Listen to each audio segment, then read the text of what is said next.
Bonjour Philippe Richard. Bonjour Liselotte. Alors vous êtes critique culturel et puis on peut le dire aussi donc particulièrement cultivé Philippe Richard. Aujourd'hui vous allez nous parler d'un sujet niche mais qui est passionnant, les reines de France. Oui, et c'est un sujet qui est inépuisable.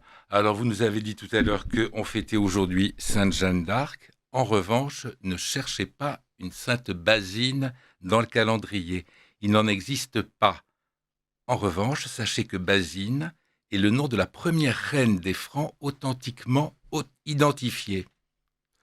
On fait généralement remonter l'histoire de France à Clovis, époux de Sainte Clotilde, à qui fut conféré le titre de fils aîné de l'Église, titre qu'il légua à tous les rois de France, ses successeurs. Or, Clovis n'est que le troisième, ça vous le savez, des souverains mérovingiens qui tiennent leur nom de Mérové, grand-père du dit Clovis. Après Mérové, dont l'existence mal connue relève autant de la légende que de la science historique, vint son fils Childéric Ier, né vers 436. Childéric régnait sous la suzeraineté de l'Empire romain sur un territoire modeste à cheval sur la France et la Belgique actuelle, autour de Cambrai, Thérouanne et Tournai. Vous situez à peu près. C'est du reste à Tournai qu'à la faveur de travaux dans l'hospice Saint-Brice, un maçon découvrit en 1653 le trésor enfoui dans la tombe du roi au moment de son ensevelissement. Cet ensemble extraordinaire de pièces d'orfèvrerie mérovingienne est conservé de nos jours au département des monnaies, médailles et antiques de la Bibliothèque nationale de France. Je suis sûr que vous êtes allés l'admirer. Mais non mais je vais m'y rendre. Vous allez y courir Voilà. dès ce matin. Il y manque hélas l'anneau sigillaire que portait l'inscription du nom de Childéric et sa dignité royale. Cette bague a disparu lors d'un cambriolage en 1831. Si vous n'avez jamais vu ce trésor, courez-y vite, il constitue l'une de nos principales sources d'informations sur l'art des métaux précieux et des gemmes au milieu du Ve siècle. L'essentiel de ce que nous savons du règne de Childéric, donc le mari de Basine, et de ses successeurs, y compris Clovis, nous est enseigné par l'Historia Francorum, vous traduisez de vous-même, l'histoire des Francs, écrite vers 570 par Grégoire, évêque de Tours.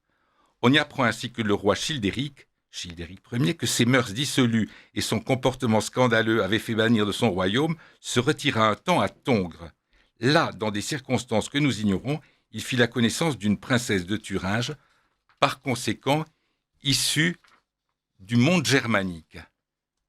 Cette princesse, friponne consommée, venue au monde vers 440, déjà mariée, se laissa séduire par la bonne mine et la faconde du mérovingien et déclara « Je veux être unie à l'homme le plus puissant du monde, même si je dois pour cela franchir mers et montagnes. » Elle n'eut pas à accomplir ses exploits, et il lui suffit de suivre Childéric quand ses sujets, jugeant sa pénitence suffisamment purgée, le rappelèrent sur le trône des Francs-Saliens.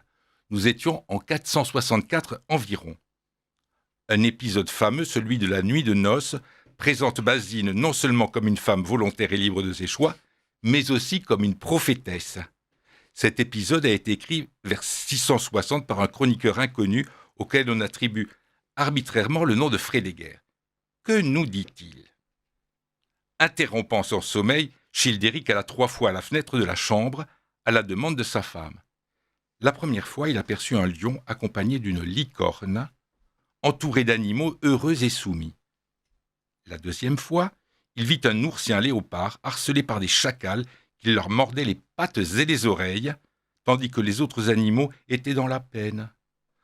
Enfin, la troisième vision montrait des hyènes, des chiens et des vautours se déchirant et rendant le peuple malheureux. Au petit matin, Basine, fine mouche, donna à son mari l'explication de ces apparitions. Elle déclara « Childéric, tu auras un fils qui s'appellera Clovis, il sera puissant, il formera un grand royaume où il sera aimé et respecté et où les sujets vivront heureux et dans la paix. Puis viendront ses descendants qui essaieront de maintenir les règles, mais se trouveront aux prises avec de mauvaises gens qui chercheront à leur voler le pouvoir.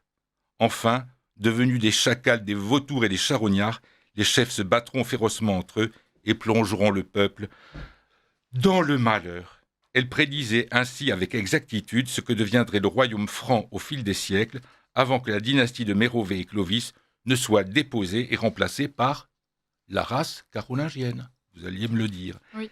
Certains historiens contemporains, très regardants et tatillons, osent émettre des doutes sur la véracité de ces visions. Et de fait, la reine Basine mit au monde Clovis et ses 3 sœurs. Là, c'est pour faire plaisir à Richard. Alboflède, Lantéchilde et Odoflède, qui devaient régner un jour sur les Ostrogoths d'Italie en vertu de son mariage avec le grand Théodoric. Peut-être que ce sont des prénoms qui reviendront un jour. Qui sait? On aime l'originalité de oui, notre j'aimerais le moderne. croire, Ah oui. mais bon, j'en accepte l'augure. On ne sait pas trop comment Basine, reine bien-aimée de son mari et de son peuple, finit son existence au milieu des Francs saliens. Certains chroniqueurs, tardifs, peut-être emportés par les élans de leur lyrisme, prétendent qu'elle fut transportée par une flèche, alors qu'elle conduisait une des armées de son fils, parti revendiquer son héritage thuringien au-delà du Rhin. Il est vrai qu'on l'imagine assez mal tricotant au coin d'une cheminée, du côté de Reims ou de Soissons, tout en racontant les légendes de sa jeunesse à ses petits-enfants. On est néanmoins assuré qu'elle n'était plus de ce monde en 500. Quoi qu'il en soit, c'est peut-être de sa mère que Clovis le Grand hérita la ténacité, la combativité, le sens politique et la fourberie qui lui permettent de faire de son petit royaume, relevant au moins théoriquement de l'autorité romaine, un royaume indépendant dont les contours ressemblaient étonnamment à ceux de la France actuelle. Derrière chaque grand homme, il y a une femme, dit-on couramment. Derrière Clovis, notre premier roi glorieux, il s'en trouve à 3, Sainte Clotilde, sa femme, Sainte Geneviève, sa conseillère, et avant ces 2-là, Basine, sa mère. Mais je l'aime bien, moi, Basine. Vous l'aimez bien, mais moi aussi, oui. j'ai une tendresse pour Basine. Ouais. D'ailleurs, si des jeunes femmes en mal d'enfants ou qui vont accoucher manquent d'inspiration, Une petite Basine. Une petite Basine, elle est sûre qu'elle n'aura pas beaucoup de concurrentes à l'école. Non, ça c'est certain. Mais oui. Mais Vous moi, allez y penser. J'y penserai. J'ai déjà un prénom très original, donc pourquoi pas continuer sur cette lancée? Ça va devenir Exactement. une tradition familiale. Non, mais oui, moi je l'apprécie. J'aime bien ce caractère un peu. En fait, on a l'impression qu'elle est sortie d'un roman, Basine, tout simplement.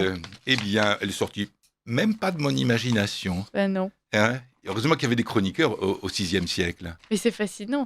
Mais c'est merveilleux, parce que pour eux, légende et histoire se confondaient, et finalement, ils avaient un peu raison, parce que ce qu'on nous raconte, nous, sur les uns et les autres, sur Brigitte Macron, ça ressemble un peu à ce que faisait Basile. Oui, c'est presque une apparition mythologique, Brigitte Macron, c'est oui. ça, c'est une créature mythologique. Une femme volontaire, tenace, hein.